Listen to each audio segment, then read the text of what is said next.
Summer హాలిడేస్‌కి Vijayawada వెళ్ళాము. అంటే holidays మొత్తం కాదు. లాస్ట్ వీక్ ఇన్ మే వెళ్ళాము. ఆ టైంలోనే ఇంకా ఏదైనా సైట్ సీయింగ్ ఎక్కడైనా వెళ్దాం ఇంట్లో పిచ్చ బోర్ కొడుతుందని, సరే అని కొండపల్లి ఫోర్ట్ చూడడానికి బయలుదేరాము.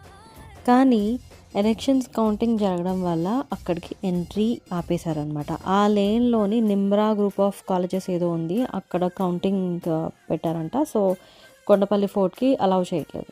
సర్లే అని కొంచెం ముందుకెళ్తే కొండపల్లి బొమ్మలు అని బోర్డు ఉంటే ఆ లేన్లోకి వెళ్ళాము. ఆ లేన్ మొత్తము these artisans were there. Shops ఉన్నాయి, చిన్నవి పెద్దవి అన్ని రకాల షాప్స్ ఉన్నాయి. ఒక షాప్లోకి వెళ్ళాము. బొమ్మలు చాలా బాగున్నాయి. I share the page, insta page also. చాలా నీట్గా, చాలా నీట్, ఐ మీన్ బాగున్నాయి. Kondapalli dancing doll is very famous, అదొకటి తెచ్చుకున్నాము. ఇంకా బుల్లక్ కార్ట్ కూడా బాగుంటుంది. అసలు బొమ్మలన్నీ కూడా చాలా బాగున్నాయి. డాన్సింగ్ డాల్ అయితే అందరి ఇళ్లలో ఉండాల్సిందే. హా